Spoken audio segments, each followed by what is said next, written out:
80 people vanished in a single day. And then, the horrifying discovery of 32 bodies on a factory ceiling. What drove them to their deaths? It was in Daejeon on August 24, 1987. Yoon had just become a third-year local news reporter. On that day, the route took him around Sarsumawari, ending at Daejeon Seobu police station. A strange sight appeared there around 6 in the morning. 4 or 5 people were sitting down. Their eyes seemed soulless, not from exhaustion, but as if devoid of willpower. They appeared controlled, like avatars. A total of 13 people were under police investigation, all employees of the same company. According to the investigation, a middle-aged couple had been detained in a company warehouse a few days earlier and assaulted.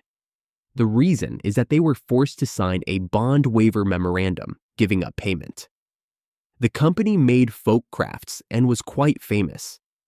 It had won the presidential prize at a craft competition and was selected as the official designated company for the 1988 Olympics, producing souvenirs. The head office and factory were in Daejeon, with another factory in Yongin. It was a sizable operation, active in social work. The CEO's name was Park Soon-ja, known as Daejeon's Angel. A self-made businesswoman from Daejeon, she was hailed as a hero. Trust in her was high. The middle-aged couple ran a gas station and had no reason to doubt the company. They lent business funds. One day, they suddenly needed the money back and went to the Daejeon headquarters. Upon entering the factory, young people emerged, surrounded them, and locked the front door. Shouts erupted. "Who are you to tell the boss to give you money?" The staff began hitting them. "Do you know who our boss is? She's not someone to deal with people like you." The crowd rushed in, assaulted them, and shoved a bond waiver memorandum in front of them, demanding they give up the money. With no choice under threats and violence, they signed with their thumbprints and barely escaped. The couple reported it to the police immediately. The CEO, Park Soon-ja, was summoned. A broadcasting station camera captured the moment. Asked if she ordered her employees to engage in violence, she fainted on the spot and was taken to the hospital. Then came a call from the hospital. The wife and her 3 children had disappeared. More absurd events unfolded. People flocked to the company, likely investors. Over 100 arrived in 2 days, with a total of $5.5 million at stake, equivalent to $18 million today. Reporter Yoon began his inquiry. The workshop and piled-up products seemed off. They couldn't have been made in that factory. The police shifted their investigation. This wasn't just an assault case, it was a massive scam. CEO Park was placed on the wanted list. At the Daejeon headquarters, no one remained, not staff, not even the children from the nursery. About 80 people vanished simultaneously. One person stood out, Mrs. Jang, who worked in the kitchen. She seemed unaware of their whereabouts. Days passed. 1, 2, 3. On the 4th day, a tip-off came. Everyone was at the Yongin factory. The police arrived, finding silence. No breaths, no signs of life. Then a sound stopped them. A baby crying from inside the warehouse. Boxes were stacked floor to ceiling. Behind them, on top of styrofoam, 49 people were found. The other 31 remained missing. The missing ones shared a trait. They had drawn in the most investment.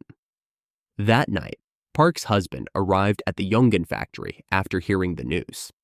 He questioned Mrs. Jang about his wife and kids. She claimed ignorance. He kept her in the warehouse, pressing her until dawn, but she said nothing. He left in the morning. Around 1 p.m. that day, Mrs. Jang suddenly sought him out. She said the people he was looking for were in the factory, pointing to the staff lounge ceiling. There was a hole. Shining a flashlight inside revealed a man, Choi, the factory manager, hanging. Nearby, bodies were piled in 2s and 3s, like blankets. Park Soon-ja and her children were among them. The bodies were in pajamas or underwear, hands and feet tied with rope, mouths and noses stuffed with tissue. Some had red lines on their necks, signs of strangulation. The estimated time of death was between 1:30 a.m. and morning, while the husband and Mrs. Zhang were below. In the showers, fingerprints and palm prints covered the walls up to the ceiling. None of the 32 bodies showed signs of resistance. They had fully accepted their deaths, 32 voluntary killings. Days later, between styrofoam and wood, 67 torn pieces of paper were found. The notes read, "Shut your mouth, keep it a secret.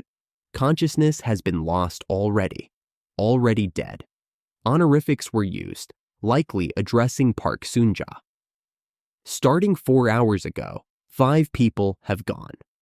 With the guidance of the Holy Spirit, you are to be the only one to hold steadfast.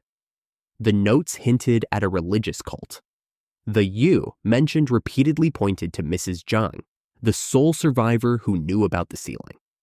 Under police interrogation, Mrs. Zhang revealed the truth. Park Soon-ja was the cult leader of a religious organization disguised as a folk craft company, Odayang, based in Junggu, Daejeon. Known for the Odayang incident, Park had once recovered from cancer through prayer alone, fueling her belief that she was chosen. She founded Odayang, posing as a social businesswoman to attract believers with welfare projects and a nursery. She called it the Blessed Land, where milk and honey flow, the 5 oceans of peace. Trust grew, money was borrowed, and interest paid monthly.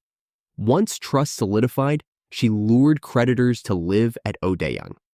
Many became employees, swelling the congregation. The assault on the gas station couple exposed the scheme. Park fled with her children to the Yongin factory, ordering followers to gather. About 80 arrived, burdened by debts with nowhere to go. She selected 31, her 2 sons, daughter, and top believers who'd raked in the most money, to join her in the ceiling. The rest were deemed lacking in faith. For 4 nights and 5 days in August heat, temperatures hit 70 degrees in the celling. Park's body was the most decomposed, indicating she died first. Her followers, believing they'd join her, faced despair with no escape from their debts. This led to the voluntary killings. The 32 deaths, concluded as voluntary, left a haunting mark. This story, from not so long ago, stirs complex emotions and reveals stark realizations about trust, desperation, and the shadows beneath a polished facade. That's the story of Odayang, a tale that still echoes today. What are your thoughts on this case? Leave them in the comments below, and if you enjoyed this video, give it a thumbs up and subscribe for more.